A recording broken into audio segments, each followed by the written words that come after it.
মাজমপুর থেকে আমি তো আবার যাব। কোন মায়ের বেটা যদি থাকে আমাকে রুকে দেখা দেখি, ও হারামখোরকে ওখানে জুতো খুলে যদি পিটতে না পারি জীবনে আব্বাসের দিকে হারুয়াই আসবে না। আমরা যখন এখানে ঈদগাহ সভা করছি তাহলে মুজামপুরে ওই মুসলিম ঘরের যারো সন্তান মুসলিম নামদারি লেবাসে মুনাফিক কাফের জাহান্নামের কুকুর তার বুকে ব্যথা হলো কেন, এটা আমাদের ভাবা দরকার আছে না নাই? বলবো তাহলে আমরা যখন আসছিলাম তাহলে কেন ওই মুনাফিক ওই শয়তান এই আমাদের এই ভাইটাকে দেখুন না, এই মাথায় টুপি মুখে দাঁড়িয়ে দিয়ে গোল জামা পরা বেচারি নবীর সুন্নতে ও এসছে কি জন্যে?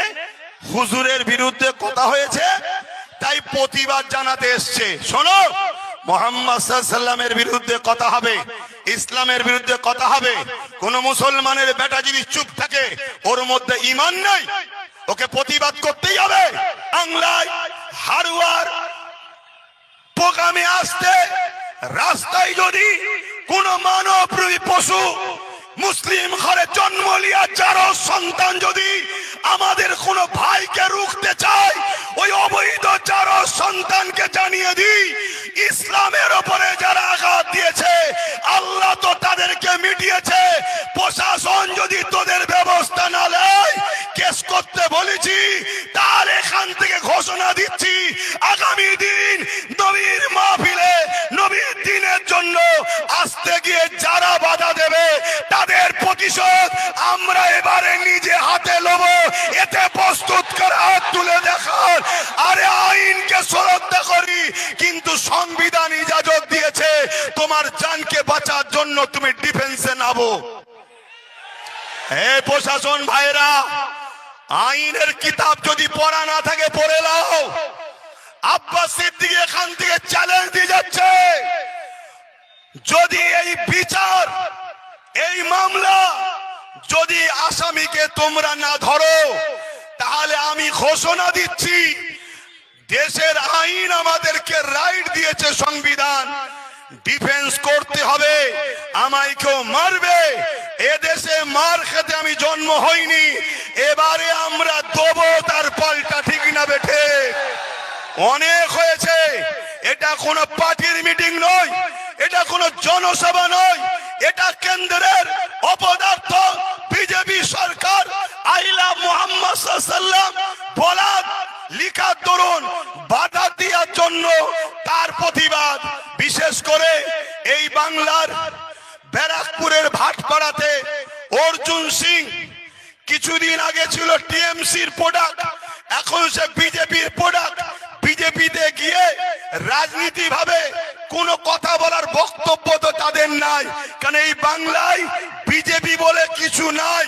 বিজেপিকে মিডিয়াতে দেখানো হয় বিজেপি আছে, আর আমার রাজ্য সরকার বলেছিল বিজেপিকে ফন্ডে এনে লড়বো, তাই রাজ্য সরকারের দয়াতে কোটি কতক বিজেপি সিট পেয়েছে।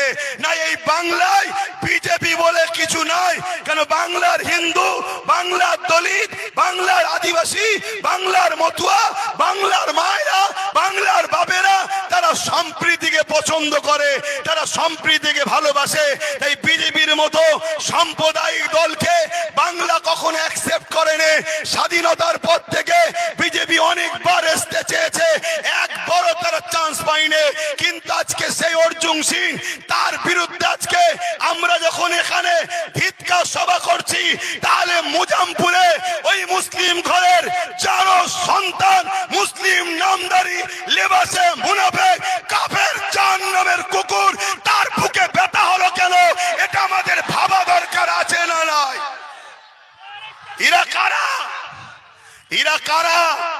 এরা বলে এরা মুসলিম সেজে, এরা মূলত বিজেপিকে মারলে দিদির পিঠে দাগ ওঠে, সেই জমক ভাই টাইপের। এই বোঝেন তো নাকি? আজ আমাকে বলতে বাধ্য করছে। আমাদের লড়াই আলাদা ছিল, তুমি যখন খোঁচা দিয়েছো একটু শুনতে হবে না? হবে না?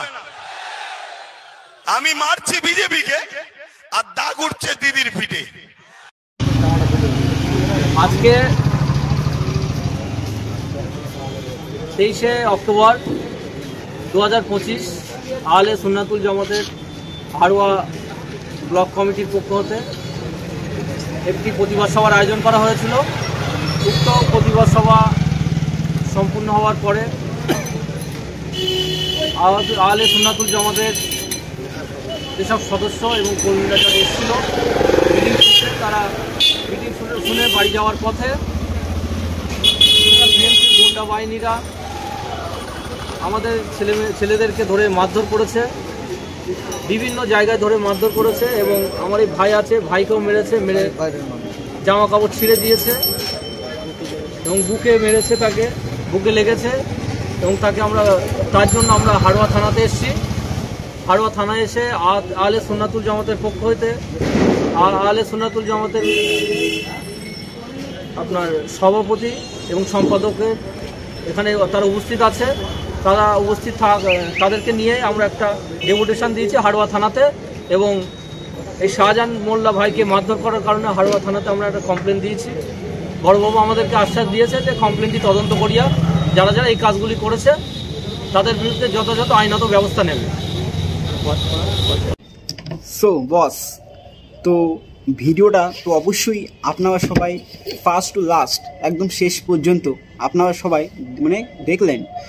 তো আপনাদের সবথেকে যেটা এক্সাইটেড বিষয়, একদম আপনাদের ব্যক্তিগত মনের পার্সোনাল চিন্তা ভাবনা, ব্যাখ্যা, বিশ্লেষণ বা যে কোনো কন্টেন্টের মধ্যে প্রত্যেকটা সেন্টেন্স বা প্রত্যেকটা স্টেটমেন্ট সব কিছুই আপনারা আপনাদের ব্যক্তিগত পার্সোনাল চিন্তা ভাবনা, ব্যাখ্যা, বিশ্লেষণ দিয়ে আপনাদের সবথেকে এক্সাইটেড বিষয় সেটা হচ্ছে ব্যক্তিগত মতবাদ। সেই মতবাদ কিন্তু এই ভিডিও কমেন্ট বক্সে আপনারা সবাই দেন।